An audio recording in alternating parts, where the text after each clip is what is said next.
Thank you for joining us today. I am Congresswoman Joyce Beatty, and I have the distinct honor as serving as the chair of the Congressional Black Caucus. We come today united, standing up for something that we have a long history of fighting for, debating, and yes, winning, and that is voting rights. So it is no secret or surprise to you today when we say the fierce urgency of now, voting rights. We are calling on the Senate to vote. We're calling on the Senate to have that debate because we want to pass the John R. Lewis Voting Rights Advancement Act. We want to pass the Freedom to Vote Act. We know how much we have fought for. Yesterday, I was proud to join President Biden and Vice President Harris in a place of profound civil rights and voting rights history to advocate for the most foundational, sacred thing that I can think of. It makes me emotional. When I think of, as a black woman, I must stand here today before you asking us to do something that the past 5 presidents have done and 4 white Republican presidents: reauthorize the Voting Rights Act. So the real question you should ask yourself is what happened? What happened with this last president that got us to where we are today, that my colleagues will not stand up and pass the Voting Rights Act? Is it because we win? Is it because we vote?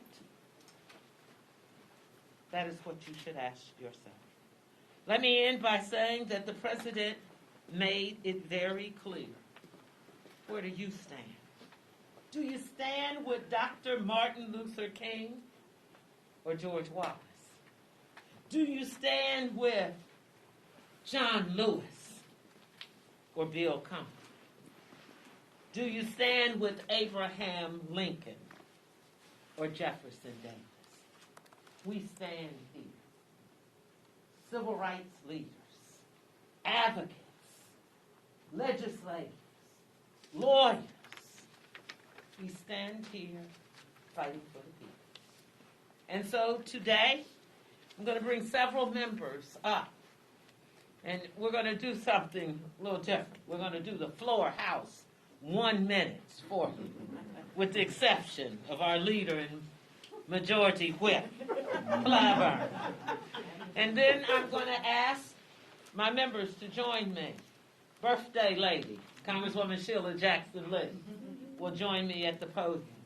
Former chair of the CBC, and good to have our good friend Fume back, will join us to help address questions. With that, Congressman James Clyburn.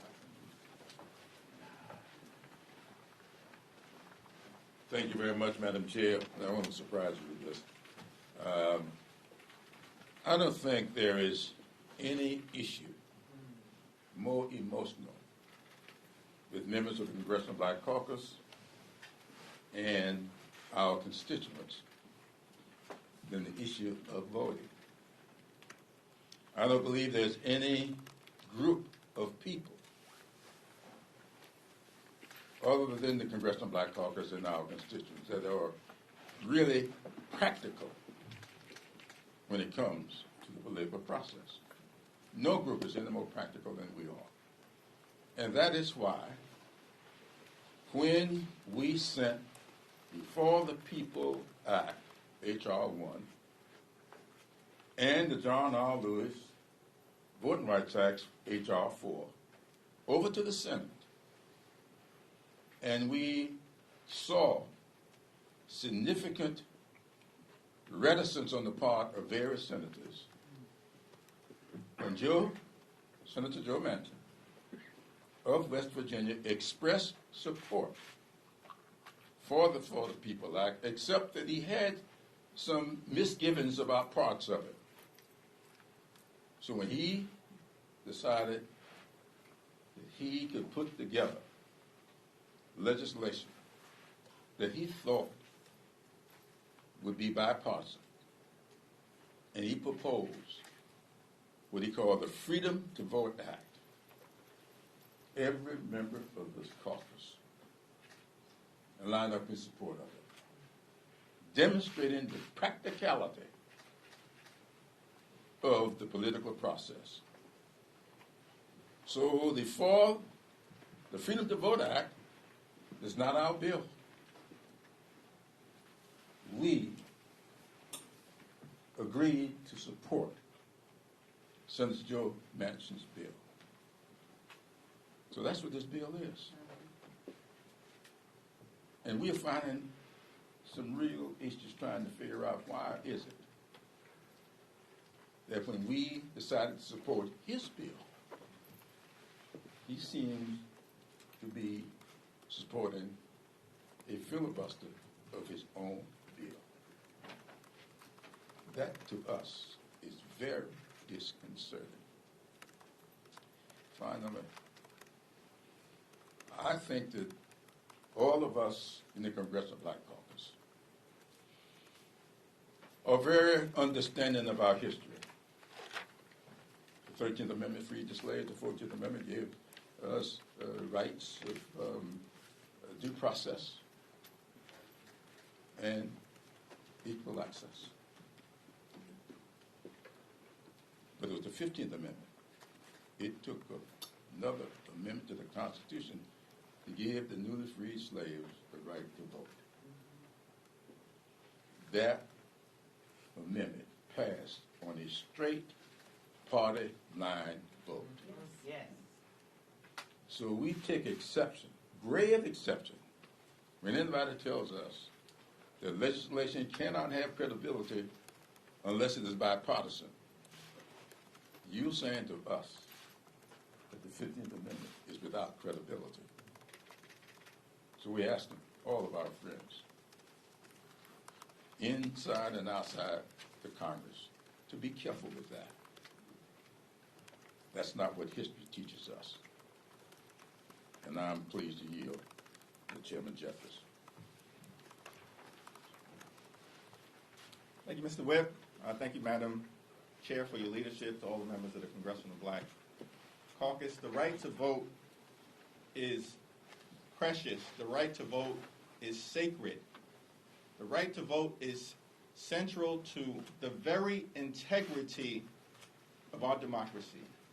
You can't have a government of the people, by the people, and for the people unless every single American has the unfettered ability to choose their representatives and fully participate in American democracy. The voter suppression epidemic that has been unleashed by the radical right is unacceptable, unreasonable, unfathomable, unconscionable, and un-American. We must crush it, and we will crush it.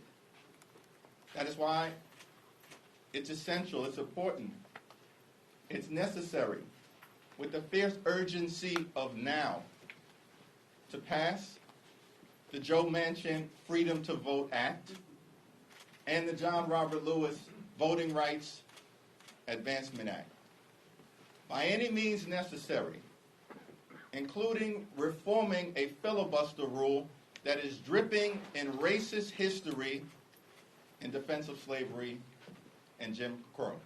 On this issue, make no mistake, when it comes to the protection of the voting rights of every single American, we shall overcome.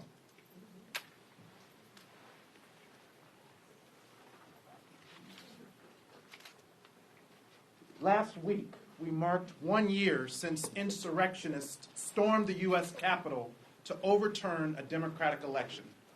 In the weeks before the attack, some Republicans made despicable, false claims against voters in my state of Nevada. But they failed. Their insurrection failed. And in the years since, Nevada has made protecting voting rights our sacred mission. Today, the Congressional Black Caucus is here to use our power and our message to call on our Senate colleagues to protect the freedom to vote. Seize this moment. Pass the John R. Lewis Voting Rights Advancement Act. Pass the Joe Manchin Freedom to Vote Act. Guarantee safe, secure, and free elections for all Americans. The world is watching us, and now is the time to stand up for our democracy.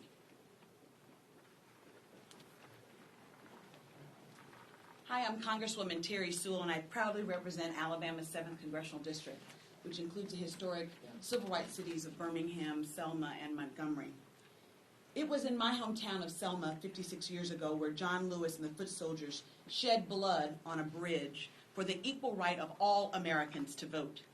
But as we know, old battles have become new again as state legislatures across this country erect deliberate barriers to the ballot box, trying to silence a certain group of people.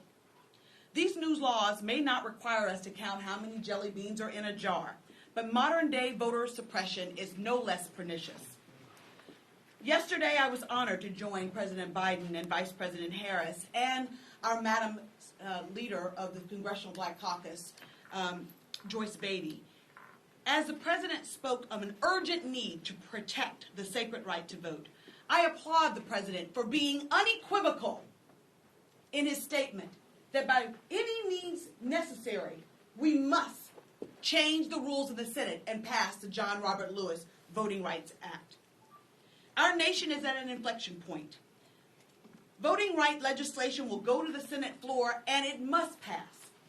You know, we're on the anniversary, the cusp of the Martin Luther King celebration day, Monday. But there can be no celebration without liberation, without freedom, without the right to vote. As we prepare to observe the birthday of Reverend Dr. Martin Luther King, let us remember that justice delayed can be justice denied. The time to act is now. Nothing is more fundamental to our democracy than the sacred right to vote. The time to talk is over. It's now time to act.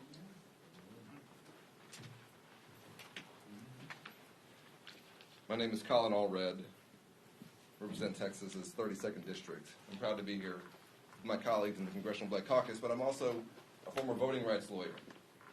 I can tell you, we knew when we'd go into court, there'd be some judges that we weren't going to get a good ruling from. We knew that the courts might not be on our side, but we always had the law. We had the Voting Rights Act. We don't have that protection right now. And we know that it's not going to be the courts that are going to protect our rights right now. It's going to have to be us in the Congress. And so the Congressional Black Caucus is coming together today to say to the United States Senate that there is nothing more important. After our Capitol was attacked by people trying to overthrow our democracy, after a rash of laws have passed across this country to try and make it harder for certain Americans to vote, in the state of Texas, where it was already the hardest state in the country to vote, they just went and made it harder. That now is the time to act. That believe us when we tell you, I've spoken to voters who've been disenfranchised. I can see the light go out of their eyes, the belief in our democracy leave them. We have to restore our democracy, and this is the time. We cannot let a Senate rule that is based and was used almost exclusively to prevent civil rights, prevent us from rising to this moment. I know all of us in the Congressional Black Caucus will do everything we can, but we're calling on the United States Senate, and we're calling on a few senators in particular to rise to this moment. Pass your own bill, Senator Manchin. Pass the John Lewis Voting Rights Advancement Act. Give us the tools to rescue our democracy, and let the chips fall where they may in the next elections. Thank you.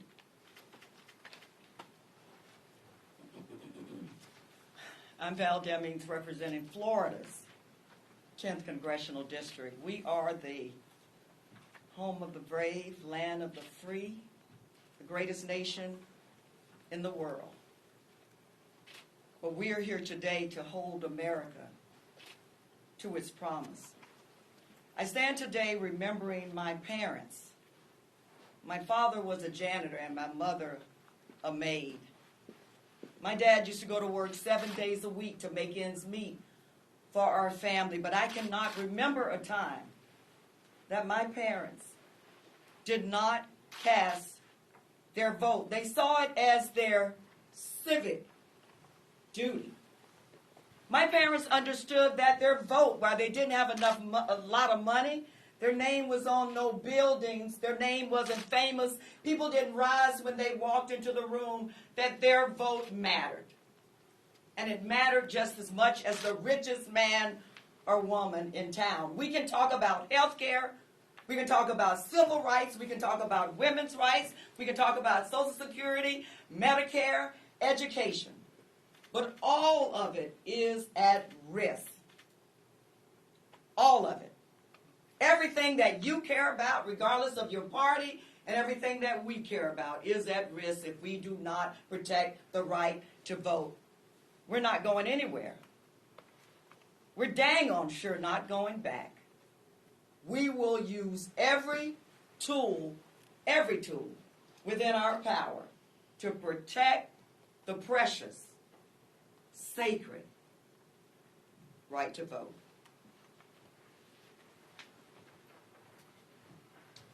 Good afternoon, Joe Neguse, representing the great state of Colorado. And as Representative Sewell reminds us, in just a few days, tens of millions of Americans will commemorate Martin Luther King Jr.'s birthday. And of all of the insightful things that Martin Luther King imparted us with here in his time as Earth, there's one quote that's always resonated with me, and I suspect some of my colleagues, which is that the time is always right to do what is right. The time to safeguard voting rights, to protect voting rights, and to advance voting rights is now. Not next year, not next month, not next week, here and now. And in the face of over 400 laws that have been introduced in the last year to restrict voting rights in Florida and in Texas, in Iowa and in Georgia, all across the country, we know the stakes couldn't be higher. So to our colleagues in the Senate, we simply say that the eyes of the world are on you. The world is watching. The country is watching. And the Congressional Black Caucus is watching. We hope you will do the right thing.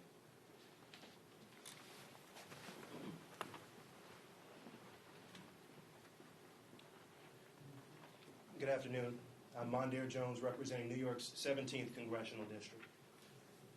Our democracy is in crisis. The insurrection at the Capitol on January 6th of 2021 told us so. And now the same party that incited that violent attempted overthrow of the federal government because of the deep unpopularity of its policies is seeking to disenfranchise large swaths of the American electorate, chief among them black and brown voters. There is a way to stop that from happening. We must pass Joe Manchin's Freedom to Vote Act and the John R. Lewis Voting Rights Advancement Act. We are faced with an existential question about whether we will have representative government for we, the people, moving into this upcoming year. And the answer can be yes, but only if we use the limited time we have available to us, only if we use the power that the American people have given to us to secure the fundamental right to vote. We know that voting rights are preservative of all other rights, and nothing comes close to being as important, certainly not a filibuster of accidental origin that has been weaponized to block the same kinds of civil rights legislation that we are simply trying to enact into law today. This is legislation that was previously non-controversial in the early 2000s. I remember marching with the NAACP in Washington, D.C. as a young activist to reauthorize the original Voting Rights Act, which was done unanimously in the Senate. When does that ever happen? And nearly unanimously in this chamber. And so we have got to do the right thing, and we have got to prevail upon, with the help of the President of the United States, who has endorsed filibuster reform, Senators Manchin and Sinema, to rise to this occasion and to make an exception for the purpose of saving our ailing democracy. Thank you.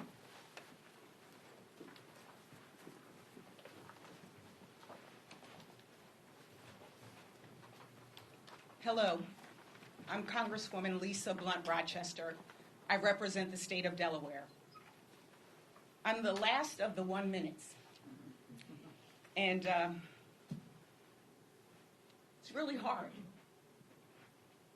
It is unbelievable that we are standing here. Today, the Congressional Black Caucus is here to say the time is now. I was fortunate yesterday to travel with the Georgia delegation, so many members of the Congressional Black Caucus, Terry Sewell, and our chairwoman, Joyce Beatty, who has exhibited incredible leadership and has shown the country that the CBC, all of us, will stand up and fight, even go to jail for voting rights. I was honored to hear our president and our vice president, the first woman, the first African American and Asian American, speak about the urgency of now, but as unequivocally talk about January, how they did with January 6th, talk about how high the stakes are. And I think everybody here pretty much summed it up. It is about access, people having access to the ballot, which Martin Luther King talked about. Give us the ballot. It's about suppression and trying to stop people from getting water on a voting line when they're just trying to exercise that right. And it's about subversion, stealing elections. We are the conscience of the Congress, the Congressional Black Caucus. And many of you have seen, I carried this scarf on day one.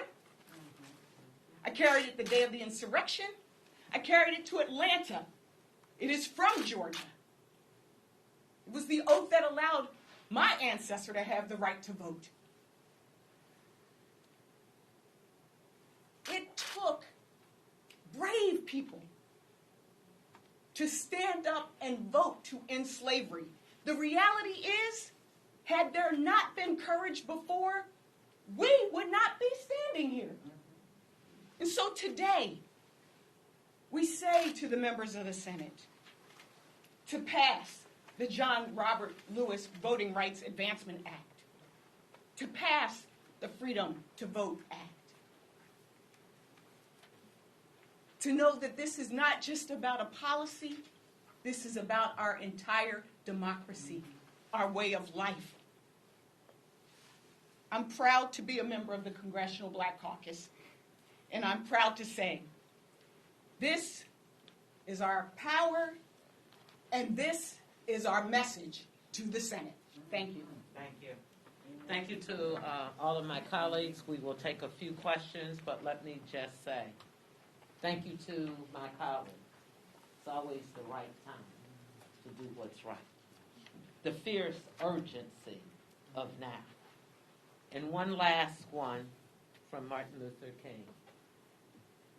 Doesn't matter where you stand in the time of comfort and convenience, but it is the actions that you take during a time of challenges and controversy. It is the time now, Senate, to take that action. Elected officials, don't hide. Don't not support voting rights and then dare to celebrate King's birthday. Stand with us. We'll take questions as I ask Sheila Jackson Lee and Kwesi Fume to join me at the podium. Are there any questions? And we'll ask you to monitor the questions for a time. Madam Chair, thank you. Just as a caucus as a whole, what are you doing? Have you had any direct conversations with Senators Manchin or Sinema? Are you doing anything as a caucus to put additional pressure on them? And then secondly, obviously President Biden will be here tomorrow. Do you think that can change hearts and minds beyond his speech earlier this week? And if these bills fail again, what is the plan B? Well, first of all, let me say yes, yes, and yes. Yes, that on behalf of the Congressional Black Caucus, and you heard our majority whip say he has met with Manchin and talked with those senators. I have met with Selma, a colleague of mine, when I came in as a freshman to Congress and a friend. So we've had a number of conversations. I've had a conversation with Senator Manchin, too many to count with Senator Schumer. And let me just say, the Congressional Black Caucus brought Senator Schumer into our official caucus meeting where we've had a dialogue. He was most gracious yesterday in taking time from his meetings to talk with me multiple times. So we are conversing. They know where we stand, and we've seen progress. You know, we brought him into the caucus, and we started talking about it had to happen now, before the King's breakfast. We wanted to see action. Within 48 hours, he was talking to the media using by January the 17th, or the King's birthday. And I take great pleasure in saying that happens because of us. We've not been silent. So to your questions, we've met with the President, the Vice President, as Congresswoman Lisa Blunt Rochester said, we flew out on the plane with them. And I assure you, going and coming back, one conversation, voting rights. Being more engaged and taking the debate, making the debate, and taking the vote. Thank you, Carol. Oh, was back there? Now I'll go to you. And then I'll go thank back. you. Do you wish then the Senate, you mentioned your conversation with Senator Schumer, do you wish the Senate moved sooner on this? Like, they spent a lot of time on the Build Back Better agenda. Was this something that should have been taken up last fall when this first got started with John Lewis Wright's voting rights bill was first introduced and stuff? Well, clearly, we want voting rights. We can't look back to what didn't happen before. Certainly, when you work hard, the House has done their job. We voted on it. We passed it in the House. We would have liked that continuum to have taken place. It didn't, so here we are now wanting the voting rights. Do you want to add anything to that? I know my colleague will as well. Let me just combine the two questions that have been asked. And I think you need to take a clear look at us. We love our fellow members, but you're looking at black faces. You're looking at faces that are the direct target of the lack of voting protection. I stand here, I believe, as the first member who lost her district in redistricting that was pointedly attempting to eliminate two black members who happen to be members of the Congressional Black Caucus. I am not imagining, I am speaking. So here's what I think in terms of both your questions. There is no doubt that we have lived and breathed and constantly been involved in discussing from the very minute that Terry Sewell introduced this bill and before. I was here for the reauthorization and back in the 2000s, helped write it, and it was everybody together. You have to ask the question, why when the size of the numbers of votes in 2020 were so large and so full of color that you had the big lie and the insurrection. And so I don't want this to be looking this way at the Congressional Black Caucus, or do we wish that they had done it earlier? There are two obstacles. Members in the Senate who are willing publicly to say that they're opposed, that happen to be Democrats, and then the new Dixiecrats, the Republicans, who have race as a blinder that they can't see. So I simply want you to say, and I think the answer is, we are here now today. Let us have the courage of our convictions today. I sent this 5-page letter to Senator Manchin. I've given him enough time to respond. I will make it public now. And it only suggests if he could have the courage of West Virginia that succeeded from Virginia because they did not want to support slavery. So just simply end by, we have done everything we could. We are very grateful to the President and Vice President, grateful to Majority Leader Schumer, and to our chair. But I want it to be looked out. The question needs to be asked of those who are stopping the vote in the Senate, can you understand Dr. King's words that I will close with. And he said, we shall overcome. The arc of the moral universe is long, but it bends toward justice. If we get that done, if he thinks that way, if he's courageous, all of this will be for naught to get rid of the filibuster. Thanks. We'll go there, and there, and then we'll probably have to close out for votes. Thank you, Chairwoman. There's been some new reporting about potentially using a NASA bill as a shell to move it back to the Senate, the Freedom to Vote Act, to speed it up, avoid some sort of procedural hurdles. But inevitably, it still seems like it's heading towards a filibuster in the Senate. Do you have any reaction to some of this new legislative maneuvering as a procedure? Is it sufficient, do you think? I don't know that it's new. Certainly, if you look back to history, we have done all kinds of things. We do what we want to do. Certainly, there has always been an opportunity in our process that you can bring a process to procedure vote to the floor. You can also have a bill in the House and put a bill in it and send it back then to the Senate, which you're making reference to the NASA bill. We've done that throughout our history. For us, we're very clear. We want to vote, and we want to send it to the president. And now, so however it can happen, I think Mr. Clyburn set the history out well when we're not going to hold ourselves to whether it's bipartisan or the process. I don't want to be flippant. I want a bill. I want it passed. It is the Senate's process for however they get it done. We want it signed by the president. Next. What do you say to your constituents and voting rights advocates who are growing concerned if either bill isn't passed as we approach the 2022 midterm elections? I feel sorry for those on the other side who didn't support this. You know, we're very clear. Our constituents understand where we are. Our constituents understand at all levels.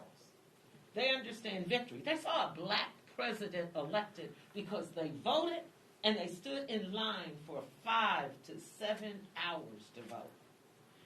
You have heard the president himself say, thank you, Majority Whip Clyburn. Thank you, South Carolina. Thank you, black people, for voting overwhelmingly to elect him. That then got us our first female, black, Asian American vice president. Our people know that. Our people understand that. Who should be afraid are those who won't stand up for voting rights. So we're sending a clarion call, and you can print this. Shame on you for not doing it. Black folks will vote no matter what. So it's not what's going to happen to us. It's what's going to happen to them. Okay. Yeah. If the filibuster is removed and both of these bills do end up able to pass, would you be concerned then without a filibuster if a future Republican Congress could come in and potentially implement voting laws like the ones in Georgia and Iowa that were referenced earlier in this press conference, except this time they could be on a national level and there would be no filibuster to stop it? Well, let me just say, if you expected me to count on what my racist colleagues and folks on the other side have been doing, it doesn't matter whether there's a filibuster or not. They're going to do what they're going to do. Look at January the 6th and what happened. Look at some of the laws that they're putting in place. So for us, it's the urgency of now. For us, it's getting the voting rights law passed, signed by the president, and I'll worry about 2 years when I get to 2 years. Kwesi, would you want to say anything to close this out?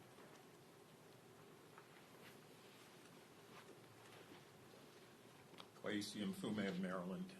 I want to thank our chair, our caucus leader, our whip, all the members of this distinguished caucus that are with me and around me to just underscore and perhaps put in historical context why this means so much to all of us. 34 years ago, in this building, a young John Lewis stood with me as we went to a press conference, unknowing what we were going to deal with. And one of the questions that came up was, well, what is the priority of the Congressional Black Caucus? And John and I, because we had a way of just linking arms, stood at the podium and almost in unison said, it is the right to vote and to have every vote counted and the protection of those rights. He never wavered, never, ever wavered.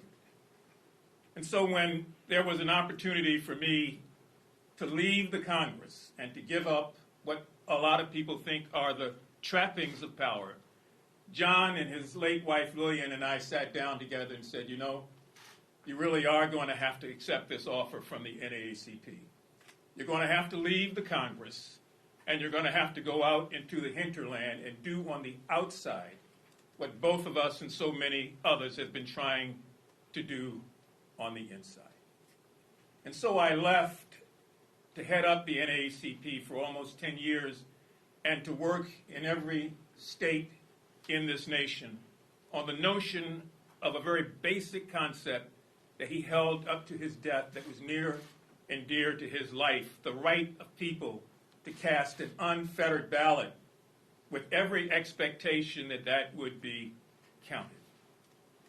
And so it was irony for me to come back after being away for 24 years and to see John in the state he was in when I got back.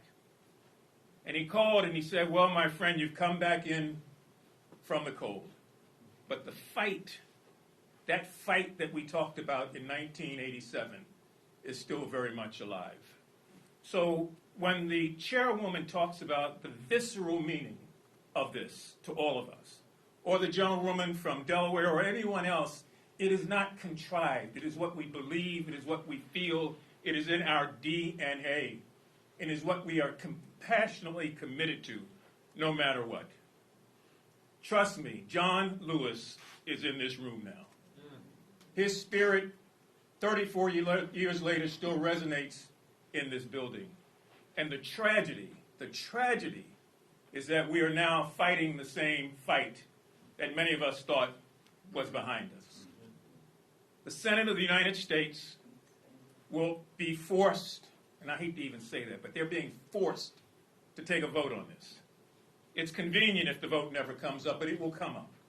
And everyone will be judged by history on how they stood, on how they acted, on how they voted when the rights of Americans all across this country to vote and to have those votes counted would in fact come before them. I urge everyone in the Senate to think about the things that have preceded you and all of us, to think about this nation, to think about the history of segregation and Jim Crow, the history of exclusion, so that when you cast that vote in the Senate, you are casting it to do away with those things, not to reaffirm them. Thank you, Madam Chair. Thank you. Our power, our message. This ends our press conference. Thank you. Thank you all for coming, to all the members. Thank you. Thank you, dear. Thank